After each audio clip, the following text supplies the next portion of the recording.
ciencia considera oportuno intentar la cura después de informarse, examinando cómo curará, no con audacia, sino con entendimiento, y más bien con suavidad que por medio de la violencia. Y la naturaleza humana, si es capaz de someterse a examen, también es capaz de ser curada. Previo a cualquier acto médico, el paciente debe autorizar el procedimiento. En el caso de que éste tenga impedimento válido, corresponde que la autorización sea dada por los familiares directos u otra con la misma autoridad legal. No se le puede tocar a un paciente sin que te autorice. Hoy en día es delito y está en la ley, en el Código Penal. En los manuales de ética, y que dice el manual de ética americano, que el consentimiento informado es la explicación a un paciente atento y mentalmente competente de la naturaleza de su enfermedad, así como un balance entre sus efectos y el procedimiento diagnóstico y terapéutico para solicitarle su autorización para ser sometido a estos procedimientos. La autorización del paciente debe lograrse sin coacción. Es decir, hay que explicarle con términos sencillos, de acuerdo a su cultura, a su idioma, qué es lo que se le va a hacer, qué es lo que tiene y las alternativas. El auto de información y aceptación. Estos autos deben ser por escrito y pasar a formar parte de la historia clínica. Existen casos en que el consentimiento informado puede ser omitido y tienen que saber muy bien en qué caso puede ser omitido. Sobre todo, hacerlo por escrito. Aunque habitualmente uno muchas veces hace sin escribir. Por ejemplo, le voy a tomar la presión, le voy a aplicar esta inyección, pero los tratamientos, si el médico va a actuar, tiene que explicarle y tiene que tener autorización del paciente. El consentimiento informado se originó en principios éticos y no jurídicos. La idea de libertad y el derecho del paciente a ejercer un control sobre su propio cuerpo le da autoridad a decidir si se somete o no a una terapia en particular. Al parecer, el origen de este consentimiento se remonta en un caso inglés del siglo XVIII, 1767, en el caso llamado Starker Brothers, que sostuvo la responsabilidad de dos médicos al haber desunido una fractura parcialmente consolidada sin el consentimiento del enfermo. Imagínense en aquel siglo donde no había anestesia, tenía que volver a fracturar para que pueda unirse en forma más correcta. El tribunal consideró que era inapropiado desunir el callo óseo sin conformidad y que constituía ignorancia y falta de diligencia. Se consideró que la necesidad ética y jurídica del consentimiento era perentorio, ya que el paciente debía colaborar en el acto quirúrgico, que por entonces se realizaba sin el uso de anestesia. Imagínense. Lo que duele nomás una fractura. Ahora, volver a romper el hueso.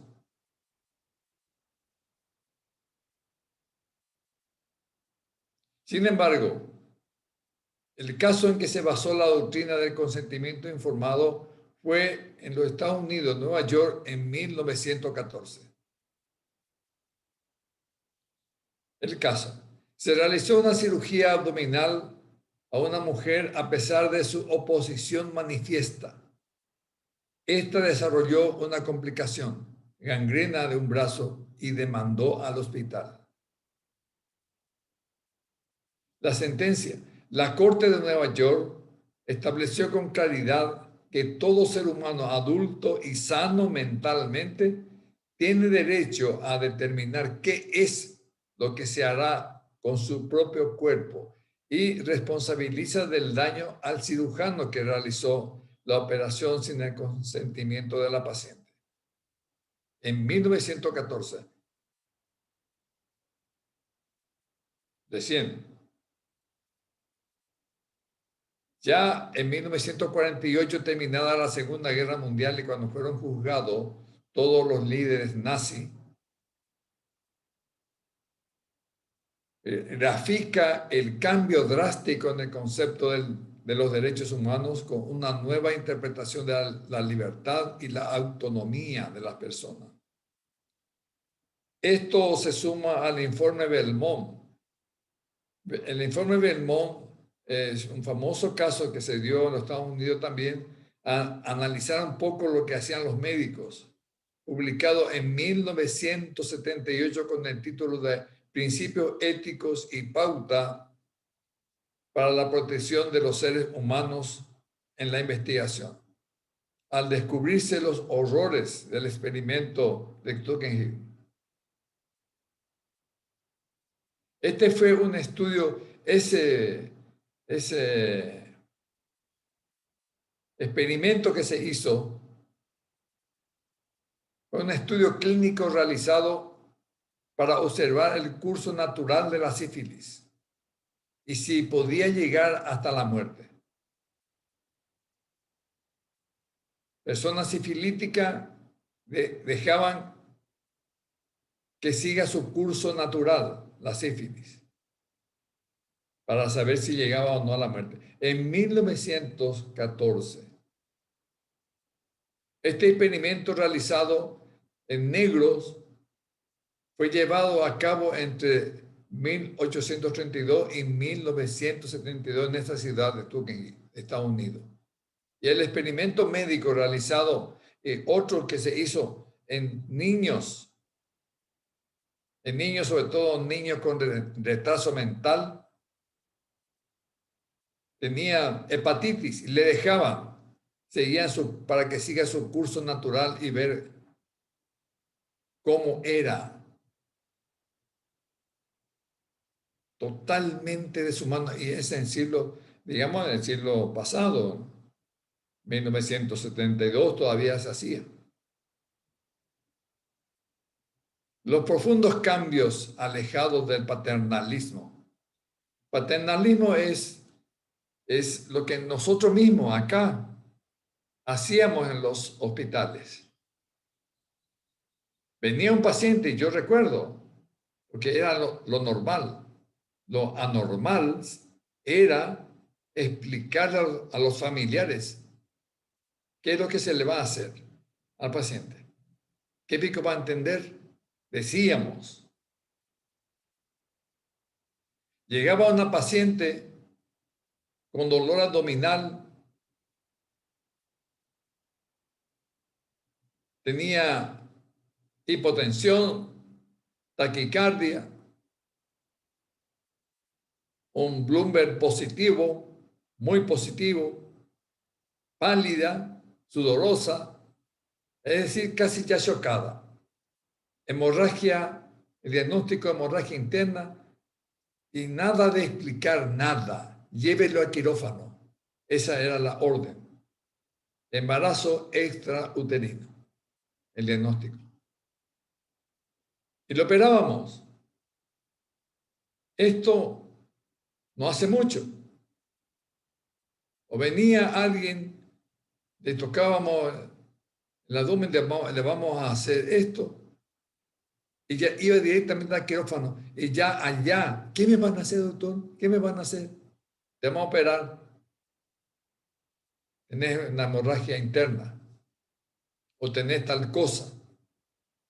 Nada de explicación.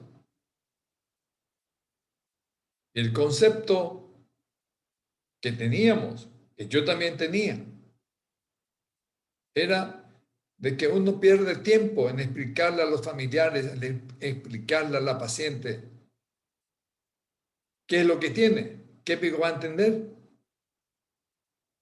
Y no pasaba nada, eso eran las normas. Entonces, ese es paternalismo, lo que el padre decía, se hacía. Si no, se iba a morir. Y eso fue hasta hace poco. Los profundos cambios alejado del paternalismo, la relación médico-paciente, afectaron fundamentalmente la autonomía del paciente. El paciente no tenía autonomía, no podía decidir por sí. Y como expresión de su dignidad, han desarrollado el consentimiento informado, ejemplo de respeto a la libertad del paciente. Para mí fue un cambio,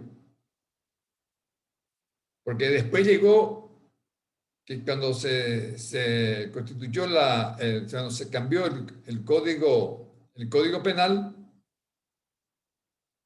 entró en vigencia este código que tenemos ahora. Ahí dice el artículo 123, uno no olvida porque es 1, 2, 3, donde dice expresamente que hay que tener consentimiento del familiar, de la persona, del sujeto sano, mentalmente sano, para permitirle a uno operar, tomarle la presión, sacarle sangre para análisis, etcétera, con el nombre de consentimiento informado. Y se hizo ley. Y lo anterior, si se llega a practicar, es un delito penal.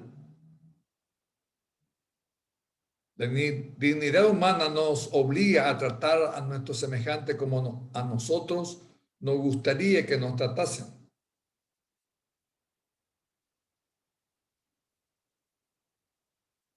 Autonomía del paciente es igual entonces a consentimiento informado. Repetimos.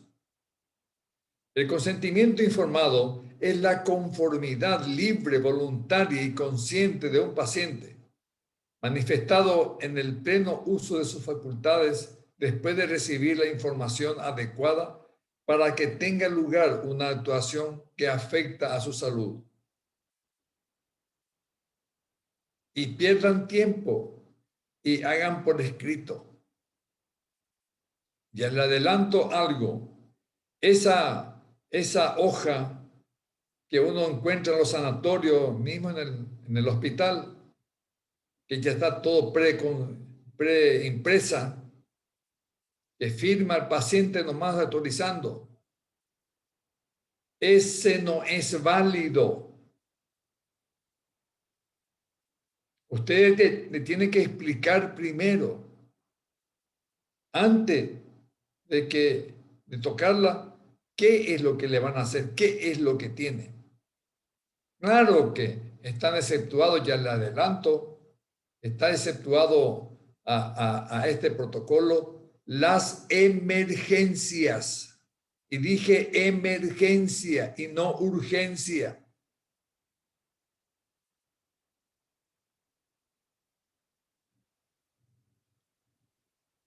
La prestación del consentimiento informado es un derecho del paciente y una obligación del médico. Hay que destacar que los pacientes tienen derecho a decidir libremente entre las opciones clínicas disponibles o a negarse al tratamiento, excepto en los casos, dijimos ya, determinados en la ley, las emergencias. Su negativa al tratamiento constará por escrito en la historia clínica. Cuídense, escriban, y esa hoja tiene que ir firmada por el paciente. Y si es medio delicado, firmen con testigos, siempre están los parientes ahí.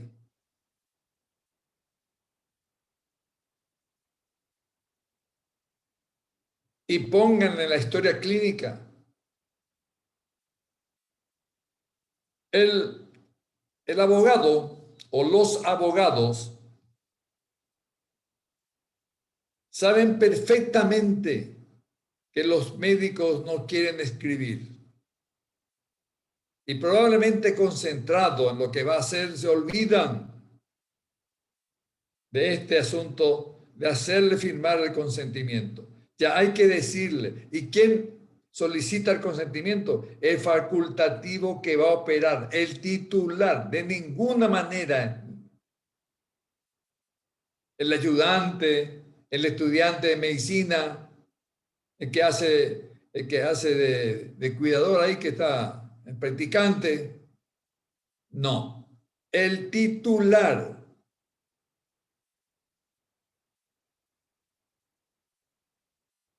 La información proporcionada como consentimiento debe ser escrita, sobre todo en los casos de intervención quirúrgica. Los abogados saben perfectamente, dije, que los médicos no quieren escribir. Y lo primero que hace, aparte de ir a retirar la historia clínica, a secuestrar, que es también ilegal, pero hacen el procedimiento, la historia clínica. ¿Y qué hacen después? Primero, secuestran. Segundo, revisan y buscan una cosa que le interesa a la historia clínica de un médico con letra prácticamente ilegible. Revisa si tiene el consentimiento del paciente. Esa hoja, revisa. Si está, bueno, está. Y si no está, seguro que va a tener problemas. Ese documento debe ser escrito en los casos de intervención quirúrgica, procedimiento de diagnóstico y terapéutico. Ahí está, por ejemplo, va un paciente a la sala de rayo para hacerse una radiografía con contraste. El contraste es una sustancia que tiene yodo y muchas personas son alérgicas al yodo. Ya se inyectó, ya se fue en la vena. Y ya se presentó el cuadro alérgico con serio problema para el paciente que puede morir y para el médico que tiene que salir del problema. ¿Y usted qué van a hacer? Le van a explicar de que ese medicamento que sirve para esto y que en alguna persona le da alergia y que estén los familiares y que conste por escrito. Le va a ser a ustedes de mucha ayuda cuando sean denunciados.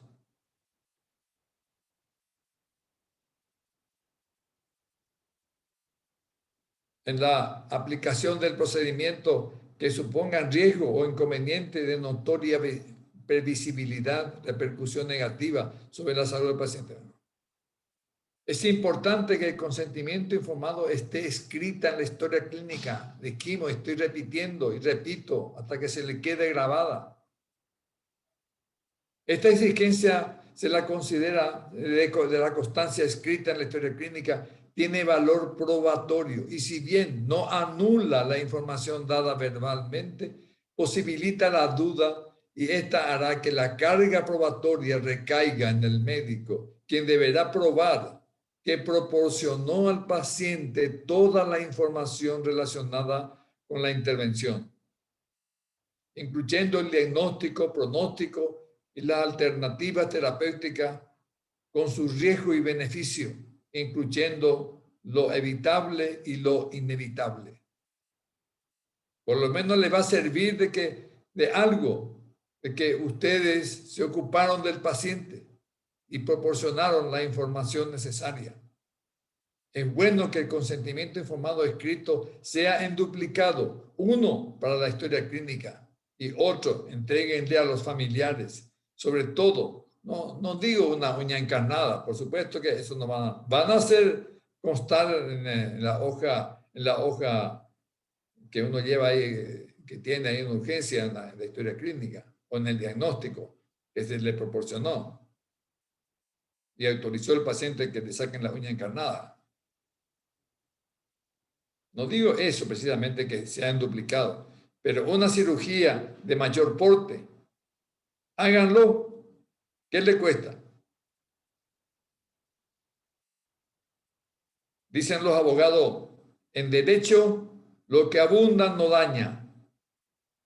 Háganle caso, porque son ellos los que nos van a juzgar.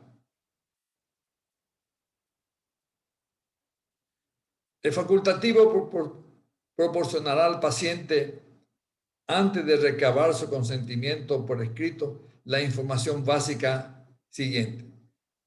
Explíquenle al paciente las consecuencias relevantes y de importancia de la intervención, los riesgos específicos relacionados con las circunstancias personales y profesionales del paciente, los riesgos probables en condiciones normales conforme a la experiencia y al estado de la ciencia directamente relacionado con el tipo de intervención, las contraindicaciones de la actuación o intervención. Un caso. Esto pasó no hace mucho. Orden de prisión para un médico que extirparon riñón sin consentimiento. Extirparon un riñón. Los dos médicos del Alto Paraná, según la prensa, extirparon un riñón a un paciente sin su consentimiento y fueron imputados, bla, bla. Además, el juez ordenó su prisión.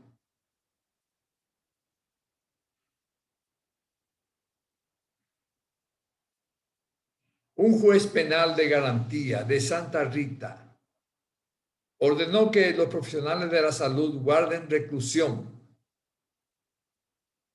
Según la denuncia, los médicos habrían extirpado el riñón izquierdo a un paciente durante una intervención quirúrgica realizada en un sanatorio de aquella localidad del Alto Paraná. Los galenos fueron imputados por el fiscal por lesión grave, con una expectativa de 10 años de pena privativa de libertad. Antecedente. El hecho ocurrió en 2010. El paciente llegó aquejado de dolores hasta dicho sanatorio, donde se autorizó su inmediata intervención quirúrgica para la extracción de cálculos renales. Esta es copia de una publicación periodística local.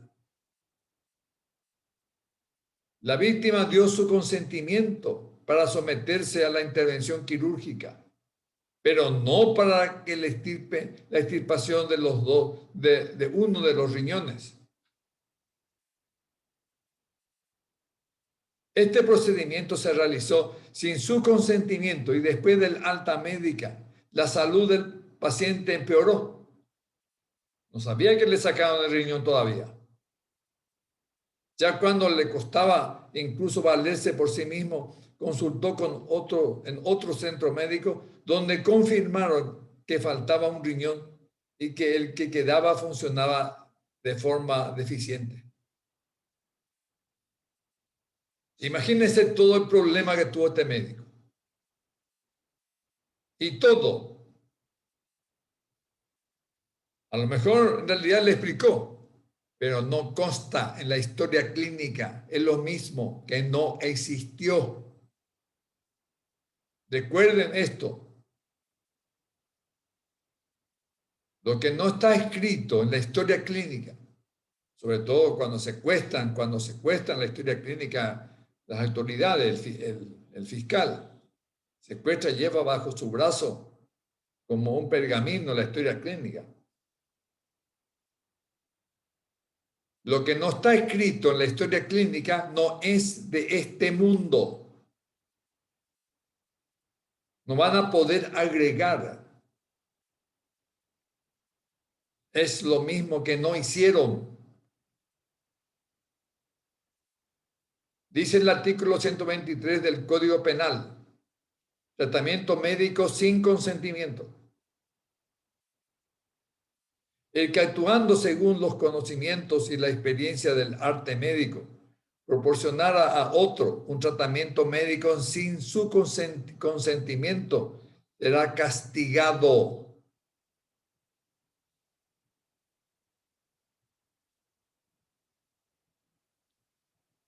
La persecución penal del hecho dependerá de la instancia de la víctima. Si muriera la víctima, el derecho le va a traspasar a los familiares que continúe el pleito. El hecho no será punible cuando, atiendan bien, está escrito acá. El hecho no será punible cuando el consentimiento no se hubiera podido obtener sin que la demora del tratamiento implicase para el afectado peligro de muerte o de lesión grave. Solamente en las emergencias yo puedo obviar, pedir, obtener, adquirir el consentimiento. Está escrito ahí, emergencia. Diferencien bien urgencia de las emergencias, porque no son sinónimos.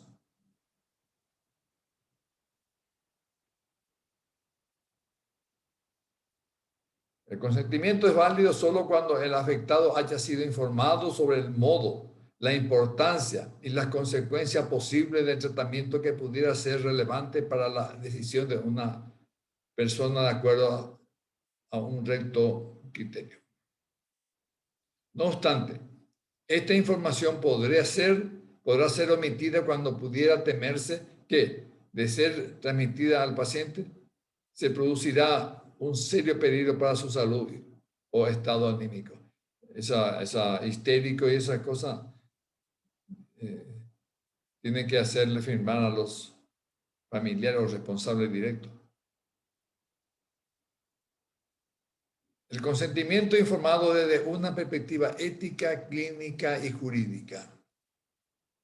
La figura del consentimiento informado comienza a surgir a medida que cambia el modo en que las decisiones en salud son tomadas. Hablamos de un paso de la relación conocida como paternalista hasta ahora que es participativa. Esto ya le expliqué.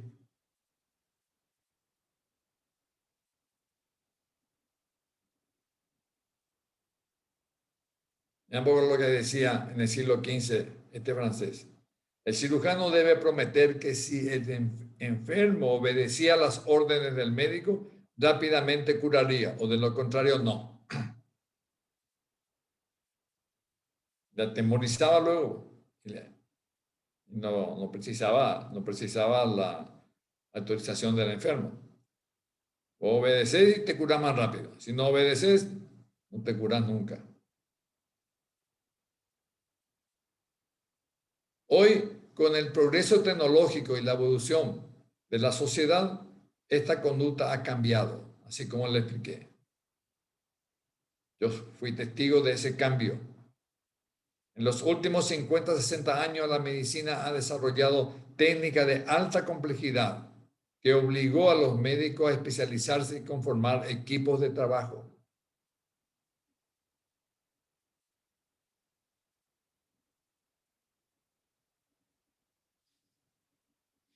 Como resultado, advertimos que al tomar una decisión en salud, intervienen en un grupo más amplio y complejo de individuos, independientemente del médico y del paciente. Así, tras el médico existe un equipo de salud y tras el paciente un grupo familiar de amigos o allegados, todo de una u otra manera, directa o indirectamente, intervienen, participan e inciden en el proceso de decisión. La mayoría acá sigue los consejos de los familiares. Denunciarle, si es que las cosas salen mal. Ahora, para adoptar una decisión en salud, se debe considerar diversas opiniones, en lo posible conciliarlas. Le tiene que explicar al paciente, yo le aconsejo también que le expliquen a los familiares. Hagan pequeña rueda de prensa ahí, explíquenle. Se han exagerado en ese sentido, sobre todo con pacientes graves. ¿Cuántas veces por este temor llega un paciente con una peritonitis, hacemos diagnóstico, o una hemorragia interna, un embarazo extrauterino, por ejemplo? Y cuando abrimos la cavidad, antes de abrir, sabiendo, ya vemos que hay sangre ahí, por transparencia del peritoneo. Entonces, cerramos un poco ahí y le pedimos rápidamente que se vista un familiar cercano. Y entran en la sala y miran. Algunos salen todo mareados ahí. Cuando encontramos un tumor, entran y miran. Si no nos creen, por ahí sale mal. Y es demasiado fácil culparnos. Y para nosotros, muy doloroso defendernos, porque hay que contratar abogado de entrada. Hagan más.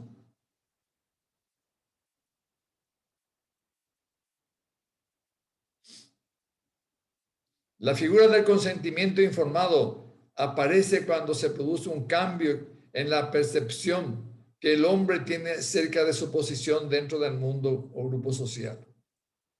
Esto se da cuando percibe que su plan de vida debe compatibilizarse con los fines de la comunidad, el bien común. Bueno,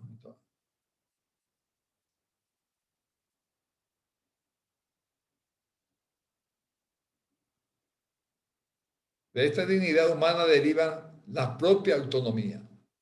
Y eso es importante que sepan que la autonomía es uno de los pilares de la ética médica.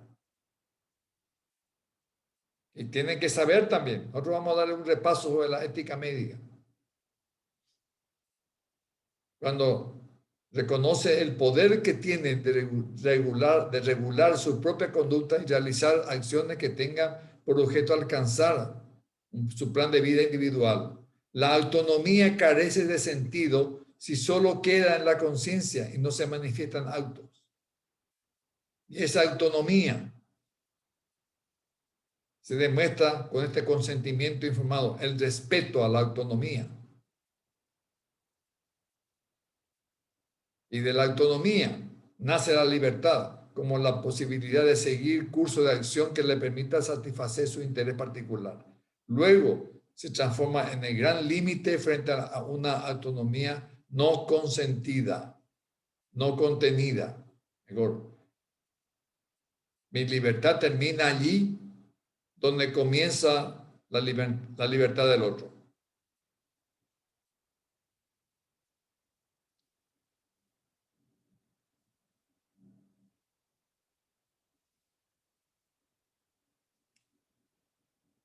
Desde la perspectiva del paciente, la autonomía se manifiesta no solo al demostrar que es competente para seguir las indicaciones que recibe, sino que es capaz de respetar la personalidad moral del profesional que le atiende. Le tiene que creer a su médico y el médico debe ser merecedor de esa creencia. Es así como la toma de decisiones en salud es y debe ser un proceso de cooperación en pro de los mejores intereses mutuos. Por lo general, tendemos a pensar que solo en la medida en que exista una ley que regule una materia de forma expresa, resultará ser obligatoria y, por tanto, exigible jurídicamente. Acá tenemos una ley. Entonces, ¿qué es el consentimiento? Es la autorización que hace una persona con plenas facultades físicas y mentales para que los o las profesionales de la salud puedan realizar un tratamiento o procedimiento. Esa autorización tienen que tener, ya le expliqué por qué y cómo lograrlo. Aún el doctor, mañana se le dice, hemos la dice, no entendéis bingo, la dice, sí, gente supera ahí, hay que vaya potaje. Mañana va a secar. Tiene que ser claro, que se le entienda y que acepte y que pregunte. ¿Quién tiene derecho a la información? La persona que requiere el procedimiento o tratamiento, el paciente. Ante la imposibilidad física o mental de esta, sus familiares, primero la pareja, cónyuge, compañero, compañera, hijo, hija, etc. Representantes legales y en caso de urgencia, en caso de emergencia, no es necesario. Dije emergencia, señor.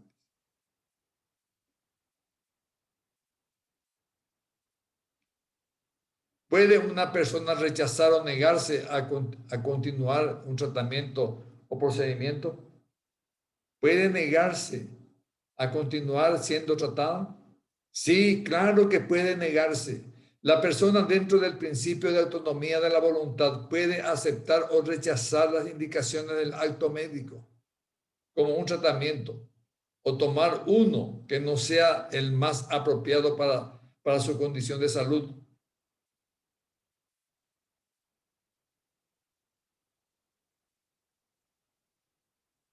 Lo mismo que la huelga de hambre.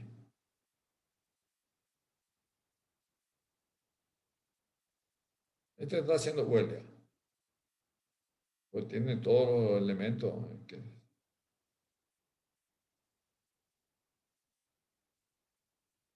Cuando tiene nódulo mamario que uno le pide, le dice que tiene que extraerse. Y depende de ella. Y por miedo muchas veces no quiere, como no duele, tampoco se exige. Bueno, deje constancia de que ustedes le aconsejaron. ¿En qué momento se debe obtener el consentimiento? Es conveniente cuando se trate de procedimiento delictivo que se entregue el consentimiento con anterioridad al día de la intervención. El paciente tiene la potestad de establecer una segunda consulta con otro profesional antes de firmar su autorización. No tiene que por qué también ustedes molestarse por eso. Esta autorización no debe ser inmediata, sino luego de 72 horas de reflexión, del en tiempo. Es lo que pasó con esta señora con ese nódulo mamario. Es una obligación el consentimiento. Sí, señor. Es un deber del o la profesional de la salud pedir la autorización y un derecho del o la paciente a autorizar o rechazar. Ya hablamos del artículo 123 del Código Penal. La autorización del consentimiento informado el mismo día de la intervención quirúrgica se presume inválida, pues implica una precipitación que elimina toda reflexión del paciente sobre las posibles consecuencias acerca de los riesgos de la operación. Recuerden, señores, denle tiempo al paciente para razonar, para volver a consultar con otro facultativo. Si no va a decir también. Y acá es muy parecido a eso que el cliente tiene razón, el paciente tiene razón. Usted le dio media hora antes de la cirugía. ¿Qué va a hacer la pobre? Dice, ¿qué va a hacer la pobre? Dice, Y estas cosas no tienen en cuenta.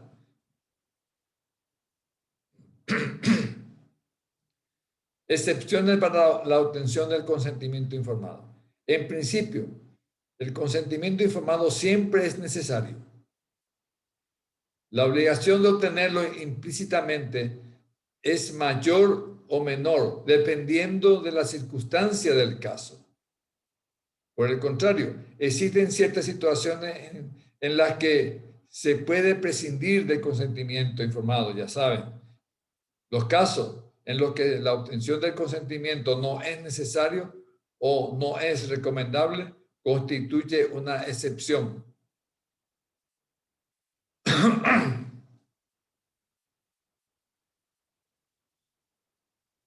Emergencia real o grave para el enfermo, que obliga a actuar sin tiempo para obtener el consentimiento informado. Acá explicamos lo que es la emergencia. Imperativo legal o judicial. En los casos que representan un peligro para la salud pública. Pacientes incapaces que no pueden otorgar su consentimiento válido.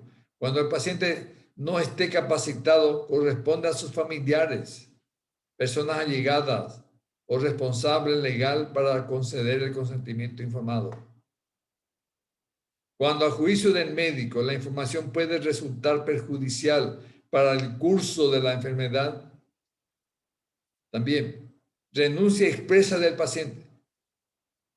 El paciente puede, si quiere, renunciar a la información y dejar voluntariamente. No quiero saber nada, no me explique nada, no quiero saber.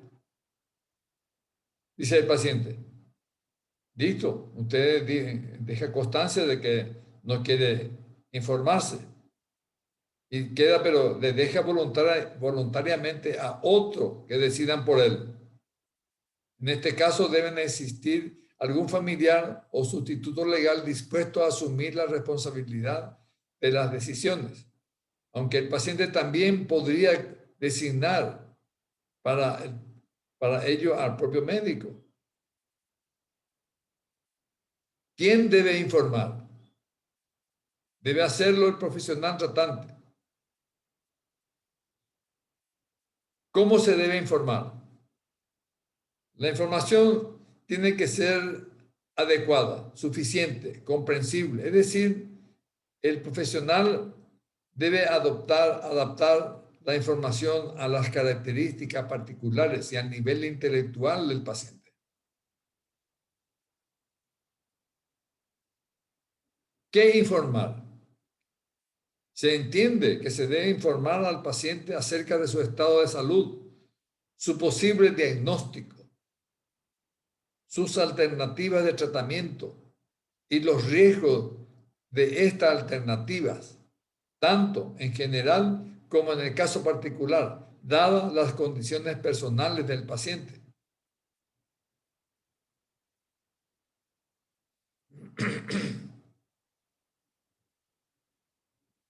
Puede llevarse a cabo acciones o procedimientos más allá del consentimiento otorgado. Atiendan bien esta pregunta. ¿Puede llevarse a cabo acciones o procedimientos más allá del consentimiento?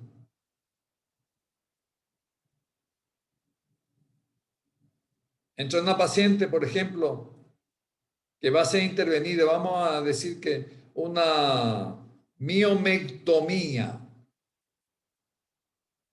Para una miomectomía, tiene un mioma, nódulo de aproximadamente, ponerle 5 centímetros cerca de la trompa, impide que se embarace probablemente por compresión,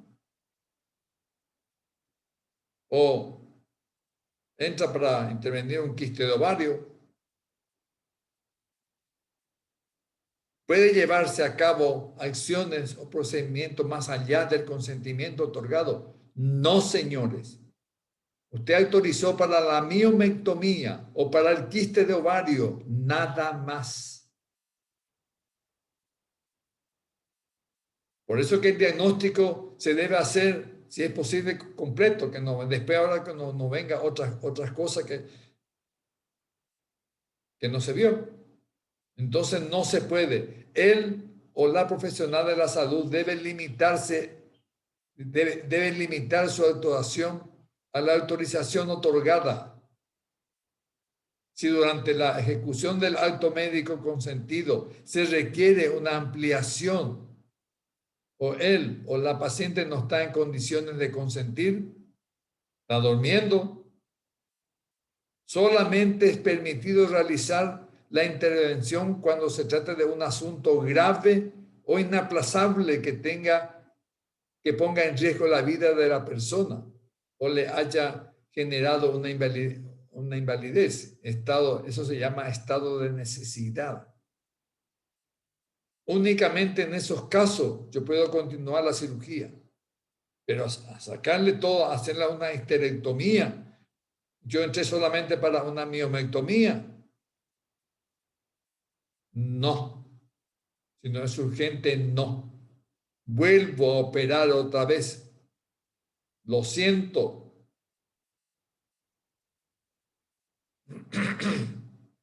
Ustedes limítanse a hacer lo que está permitido por la paciente. Una ampliación, exactamente no, excepto solamente es permitido realizar la intervención o la extensión de la cirugía cuando se trate de un asunto grave o inaplazable que ponga en riesgo la vida de la persona.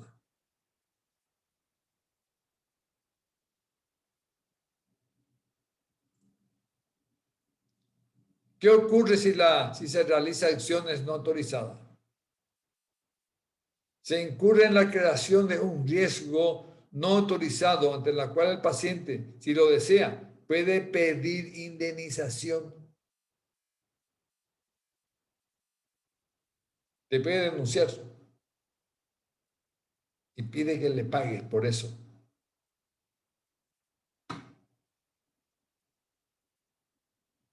El consentimiento otorgado exonera de responsabilidad al profesional de la salud. No.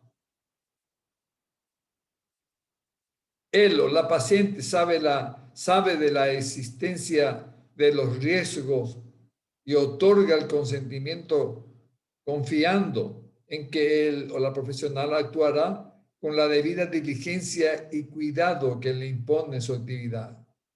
Sin embargo, la obligación de responder por los daños que llegare a causar es permanente. Al otorgarse el consentimiento, solo se aceptan los riesgos propios del tratamiento o procedimiento, pero no por los daños que él o la profesional pueda causar por acción u omisión. Ya que estamos con el mioma, yo entro y se me otorga la autorización para que yo lo opere de su mioma o un quiste de ovario. Y yo en el transcurso de la cirugía, accidentalmente, corto el uréter porque está cerca y a lo mejor en el quiste de ovario el quiste engloba el uréter y yo no me doy cuenta y pienso que es nada más que una vena ahí comprimida. Y corto. Claro que voy a pagar por eso. Eso es un problema médico, es un problema de impericia. Y con mucha facilidad se puede seccionar el uréter porque muchas veces no se ve o se confunde con una brida.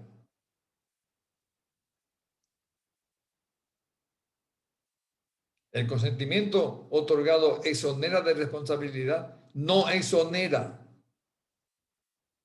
Exonera, sí, de aquellos riesgos propios de la cirugía. Eso sí, de los riesgos propios.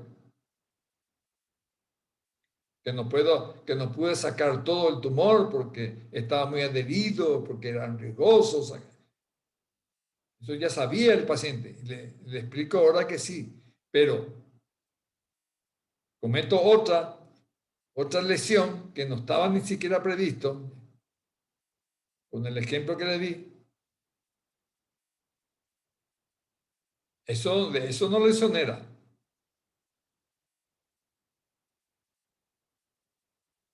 Es válido colocar por escrito que él o la paciente libera de toda responsabilidad profesional. Hagan si quieren, no vale, no sirve. No es válido colocar en el escrito que exonero al médico de toda responsabilidad. Ojalá. No es válido. Estas autorizaciones, así sean otorgadas por escrito, son ineficaces, ya que está de por medio el derecho a la vida, a la salud, que requieren de una protección especial. No le voy a dar carta blanca, no es tampoco un 007, con licencia para hacer cualquier cosa. Hace lo que tiene que hacer y bien. ¿Qué se requiere para que se otorgue el consentimiento? El médico debe realizar un diagnóstico e informar al paciente el pronóstico, la condición de salud, posibilidades terapéuticas, quirúrgicas, las bondades y resultados esperados, los efectos secundarios.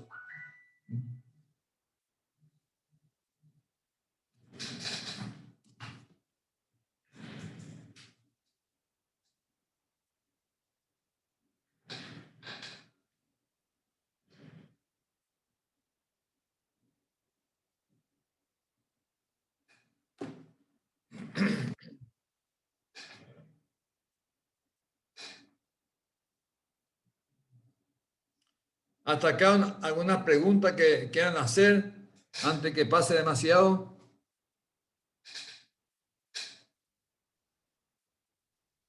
Yo tengo una duda, doctor, sobre algo Sí. que era mucho más antes. En la parte que decía de que si se le realiza un procedimiento que no estaba, que no informó, por ejemplo, quitar el riñón era eso. Ajá. El, lo que se le, tipo el castigo del médico es una multa, o dependiendo del daño que produzca. Y Sí. si es que yo le realizo a una mujer que tiene muchos hijos ya, durante su cesárea le realizo una ligadura, sería también una multa el castigo, la pena, o sería otro. No, escúchame. Sí, Vas a aprovechar la cesárea que hace no importa que tenga la cantidad de hijos, que tenga 2 hijos, eso es su decisión. Ella tiene que autorizar. Ella, vos no podés hacer por tu cuenta ligadura. Ahí está. Vos podés hacer la ligadura. Y tiene 2, 3 hijos, bueno, decide ella hacerse la ligadura, deja por escrito que ella le pide a la doctora que aproveche y que le haga la ligadura. Ella te autorizó. Lo que no podés hacer, no debés hacer, es por tu cuenta. Tu hija, vamos a suponer tu hija, que tiene ya varios hijos, entonces le cerrás la fábrica, vos le cerrás la fábrica. Vos nomás. Delito, porque van a considerar una mutilación. ¿O qué?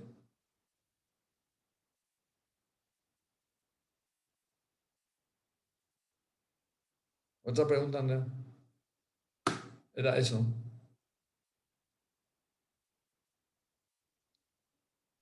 de mi parte solo eso. Ahí está el doctor Piris, que puede dar una explicación semejante, o sea que te puede explicar mejor. Sí, yo entiendo que es solamente si es que la paciente permite el procedimiento, pero en el caso de que yo realice sin el consentimiento, pero sin haberle preguntado al mismo tiempo, yo sé que no puedo, ¿verdad? Pero ¿cuál podría ser mi pena?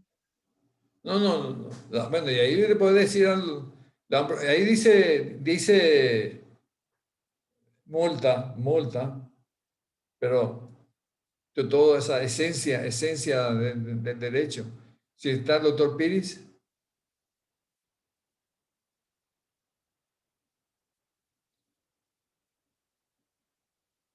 Bueno, para que te va a exponer de balde. Bueno, yo no sé en realidad hasta dónde va la pena. La pena. Ahí dice multa, pero es lo que dice el código, pero no sé qué más podría ser. Pero de todo modo, vos sabés a qué te expones. Si haces eso, sabés a qué ya te expones. Otra pregunta que quieren hacer.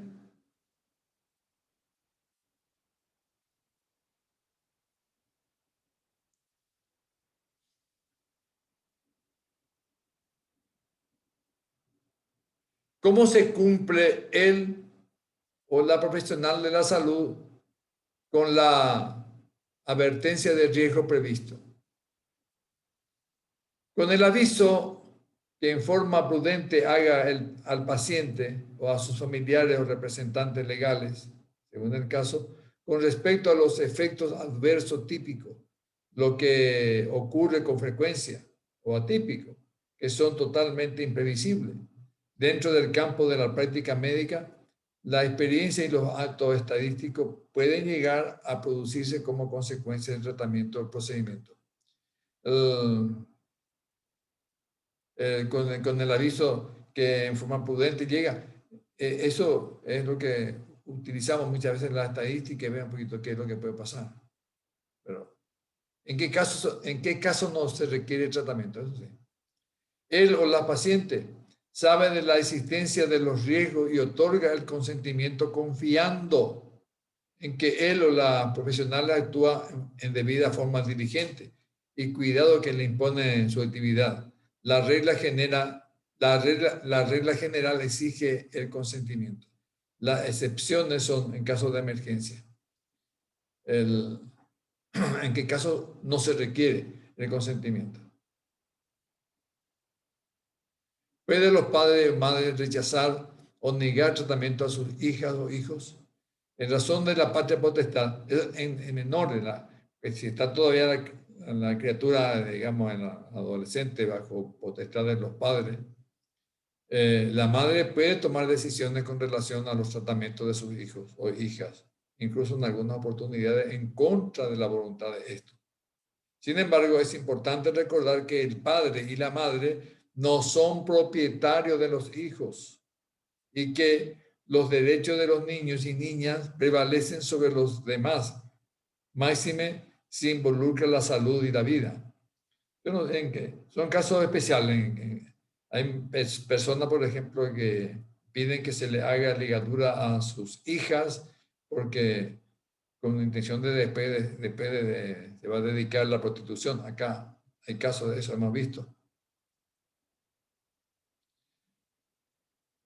El consentimiento informado debe estar escrito en nuestra clínica. Si ya dijimos que tiene que estar escrita.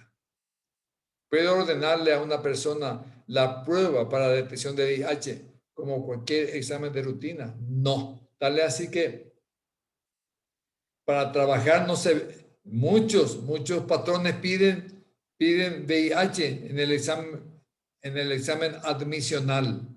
Y eso es ilegal. No puede pedir.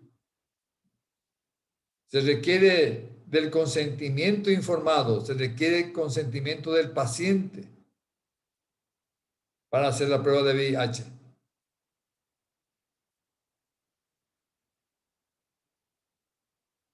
¿Puede entregar el resultado por ventanilla? No. La prueba presuntiva y suplementaria de infección por el virus y la inmunodeficiencia se realiza y entregan personalmente.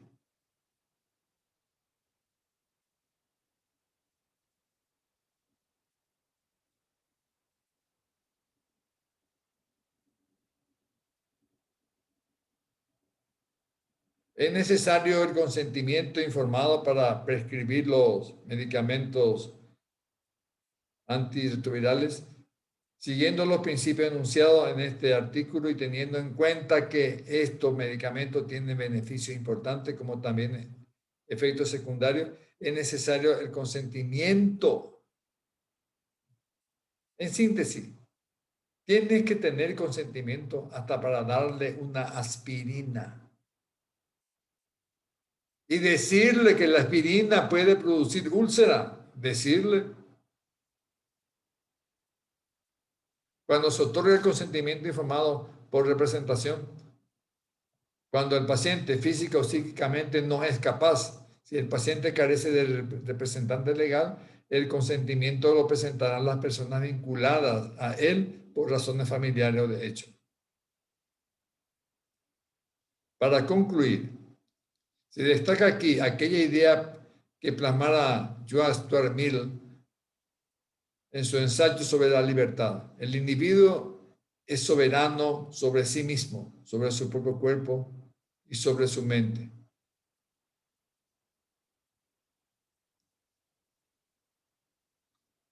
¿Cuáles son los límites del consentimiento?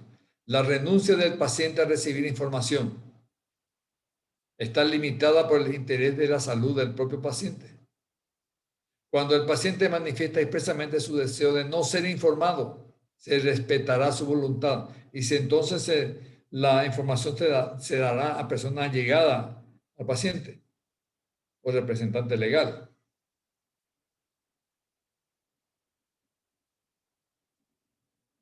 Se podrán llevar a cabo intervenciones clínicas indispensables a favor de la salud del paciente sin necesidad de contar con su consentimiento. En los siguientes casos, cuando existe riesgo inmediato grave para la integridad física, pues no, esto es emergencia y no es posible conseguir su autorización, consultando cuando las circunstancias lo permitan a sus familiares y a las personas vinculadas de hecho.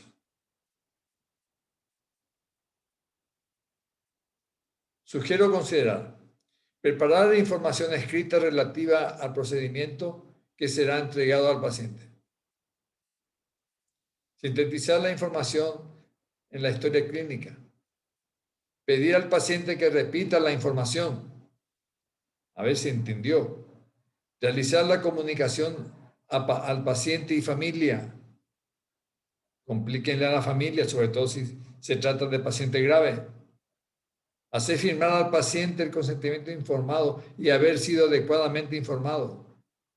Obtener la firma de un familiar del paciente en carácter de testigo. Usar lenguaje simple.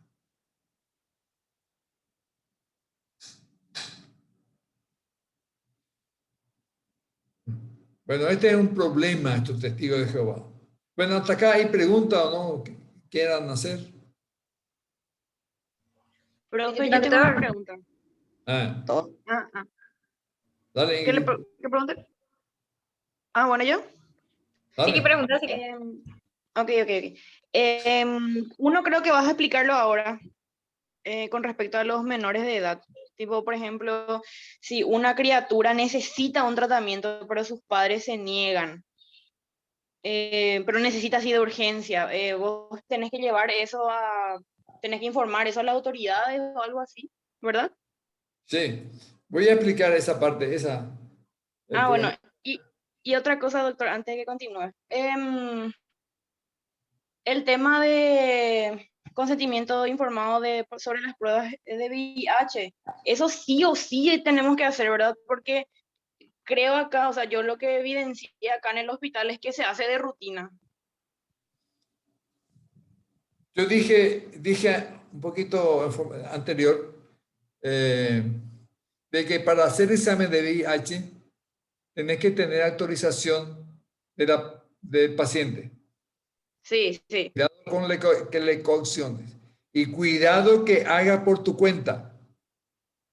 Ese tema del VIH, sobre todo, ahí se pidan que el médico le pida, en caso de que le va a hacer una cesárea o una cirugía a un paciente con VIH, para tomar los cuidados necesarios. Es un estado de necesidad del médico.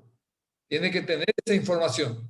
Yo he operado personas que tenían VIH, había sido y no informaba. Ahora se pide, pero explíquenle al paciente que ustedes, esa es la condición y el derecho que tiene el médico de protegerse. Entonces le van a pedir. Claro. Ustedes explíquenle lo que no está permitido que hagas por tu cuenta, sin que informe, sin que le diga, sin que te autorice él. En todo caso, yo tengo más argumento también. Sí, por ejemplo, viene un paciente, ya físicamente ya notas ya que está inmunodeprimido y vos le haces sin su consentimiento y aparte no le informás otra vez que tiene VIH, ahí lo que está mal, ¿verdad? Ahí está mal, es antiético y ilegal. Sí. Pero ¿qué te cuesta? Vos le decís, Claro. vamos a hacer acá la prueba de VIH, eso está acá, y aparte va a hacer tu hemograma, tu grupo sanguíneo, qué sé cuánto, todo eso, y vamos a hacer esto. No, yo no quiero, vamos a suponer. Mira una cosa, para nuestra seguridad tenemos que tener esa información, es necesario que te hagas. Si no, no te esperamos. Entiendo ya. Muchas gracias, profe. Ahora, en el caso de una emergencia, van a tener que solucionar la emergencia y pidan el análisis. Si está inconsciente, pidan el análisis. Si le traen un tercero, pidan el análisis estando inconsciente de ahí, ¿verdad? Pero ahí van a estar amparados por lo que se conoce como estado de necesidad, caso fortuito. El caso fortuito es yo no puedo prever que tenga VIH y aún previendo no puedo evitar. Eso es caso fortuito. Ahora, en el segundo, está verdad, eso se entiende, ¿verdad? Sí, sí, sí. Bueno, en el caso del otro, viene un menor de edad, un accidente, lo que me pasó a mí, accidente de tránsito, necesitamos transfundir sangre. El padre se opone totalmente por una cuestión religiosa a que se le transfunda sangre. Y no solamente el padre está presente, viene también su pastor y todo su maleta ahí a hinchar la pelota ahí en el sanatorio para que no se le ponga sangre. Así son. Bueno, en caso de una emergencia, lo que prevalece acá es el derecho del niño, derecho del menor. Entre los códigos que tenemos, el código penal, el código civil, el código del menor, el que tiene más prestigio, más valor, entre todo es el código del menor. Después viene el código penal, el código civil, el código laboral. Es el menor. Una emergencia, se hace lo que el médico necesita, porque está en juego la vida y constitucionalmente la Constitución mismo exige la protección a la vida.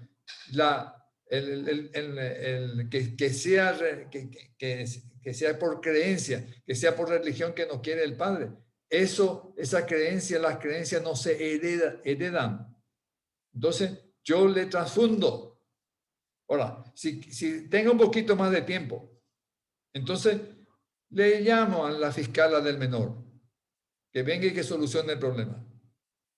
Y ahí ya me tiro el fardo hacia otro lado.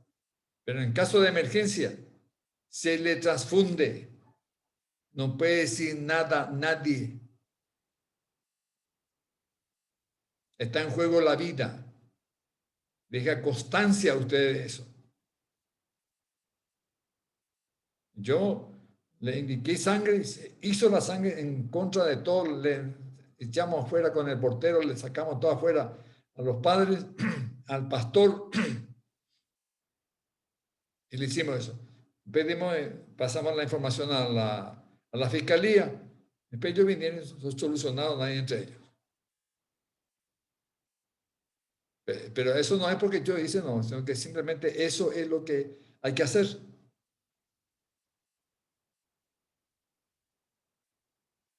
Al respecto, ¿otra pregunta?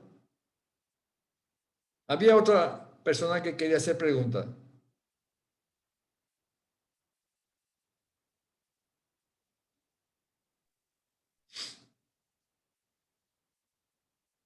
¿Otra pregunta, señores? Yo quería preguntar, doctor, si en el caso de que los familiares se opongan a que se le informe al paciente, por más que esté lúcido, así de su diagnóstico, de su estado, ¿qué se puede hacer? O igual se le informa al paciente, por más que su familia no quiera. Igual. Vamos a hablar. Vamos a hablar de paciente lúcido. Paciente normal, lúcido, consciente, responsable, mayor de edad, es dueño de sí mismo. Yo tengo obligación con el paciente.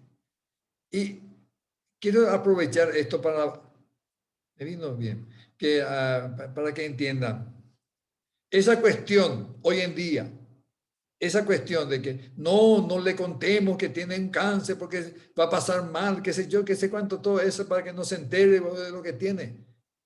No, eso es mentira, no actúen de esa manera. El paciente tiene derecho a saber, a menos que renuncie a saber. Entonces sí, yo respeto la decisión del paciente. Es mayor de edad, yo le digo, aunque tenga cáncer, claro que tengo que saber decir, tengo que decir de la forma menos traumática, pero tiene que estar informado, tiene que estar, aunque esté por morir, el paciente está mal. Entonces, le tengo que explicar. Un paciente con un cáncer terminal, le tengo que explicar lo que tiene un cáncer.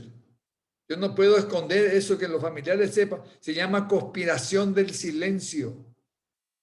Esa es una conspiración del silencio. Después el tipo se entera. Y es bueno que él sepa, que él tome la decisión por sí. Ustedes no caigan en ese error. Díganle a los familiares, yo le voy a informar.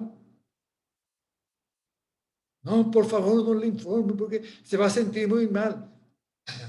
Es su derecho, a menos que él niegue, no quiere. Él decía, tiene derecho el ser humano a estar informado y nadie tiene derecho a frenar esa información, esa decisión que él va a tomar sobre su vida.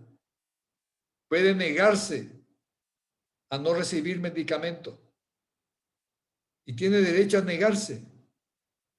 Y yo tengo que respetar esa decisión. ¿Yo por quién soy? Médico nomás.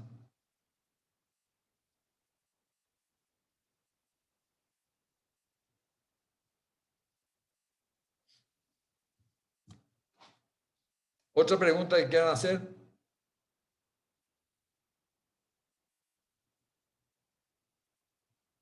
Cuando llega al servicio de urgencia, inconsciente, requiriendo sangre para abstenerse de transfundir, se debe conocer su condición religiosa. Los testigos de Jehová generalmente presentan un documento en el que se opone a la transfusión, denominada directriz anticipada, se llama. Tiene un documento ahí en la billetera. El que tiene. Si no tiene, yo no sé si es o no testigo de Jehová.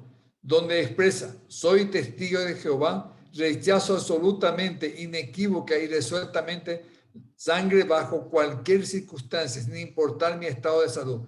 Eso se obedece. Se llama justamente directriz anticipada, pero tiene que tener ese documento. La manifestación de voluntad debe constar en un documento. Debe estar suscrito ante notario público o ante dos testigos. Había un paciente que estaba inconsciente en UTI y tenía un tatuaje que decía, no me lleven a UTI. No estaba en UTI así con todo entubado. Estaba internado, vamos a llamarlo así. Porque tenía un tatuaje que decía, no me lleven a UTI. Y se respeta eso. La decisión del paciente tomada con anticipación y con los recaudos legales debe ser respetada por el médico. Y si dice esto de cuestión de sangre, está escrito, está en esas condiciones, se respeta. Y se va a morir, se muere entonces. Cuando es menor de edad, ante en este caso, la autonomía de los representantes legales están limitadas por el objetivo de salvaguardar la vida del paciente. Se debe recordar que los derechos del niño prevalecen sobre los demás. Cuando los representantes se oponen al tratamiento, se está frente a un abuso de la facultad de la representación legal. Si es menor, totalmente distinto es el tratamiento. Cuando está en juego la vida, no tiene valor los padres, la decisión de los padres.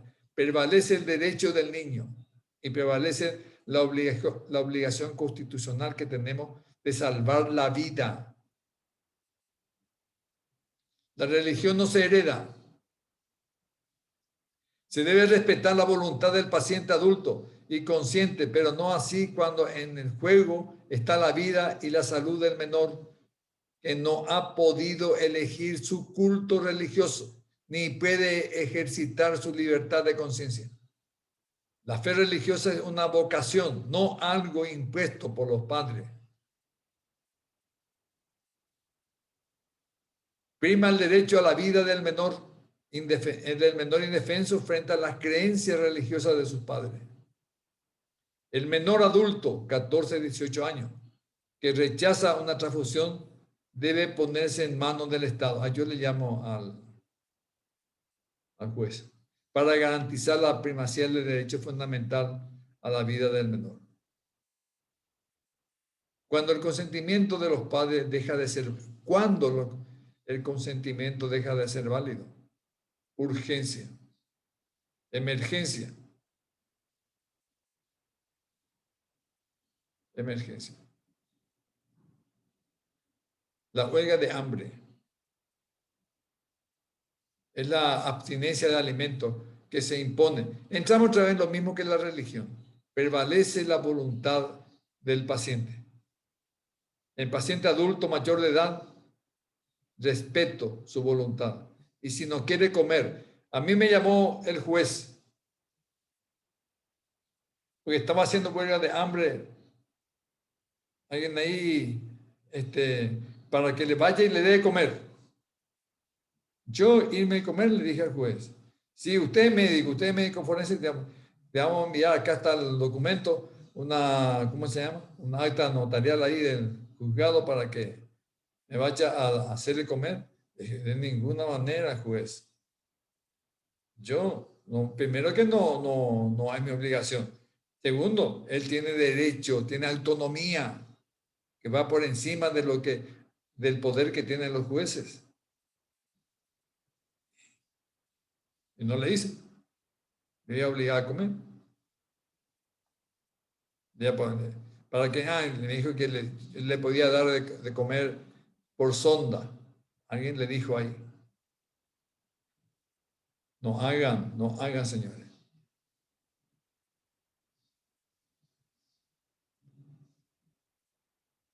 Bueno, a una otra pregunta ya sobre huelga de hambre. ¿Alguna pregunta que quieran hacer?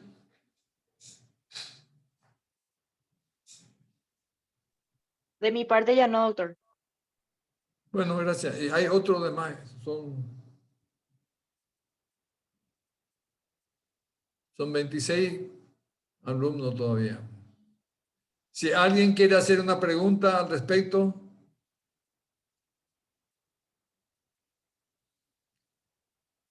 Bueno. Entendieron todo, me imagino. Bueno, nos vemos la próxima semana. Hasta la próxima semana, señoritas. Hasta la próxima semana, doctor. Hasta la próxima semana, doctor. Muchísimas gracias. Bueno, nos vemos Chao, la chao. próxima. Chao, doctor. Muchas gracias. Chao, chao.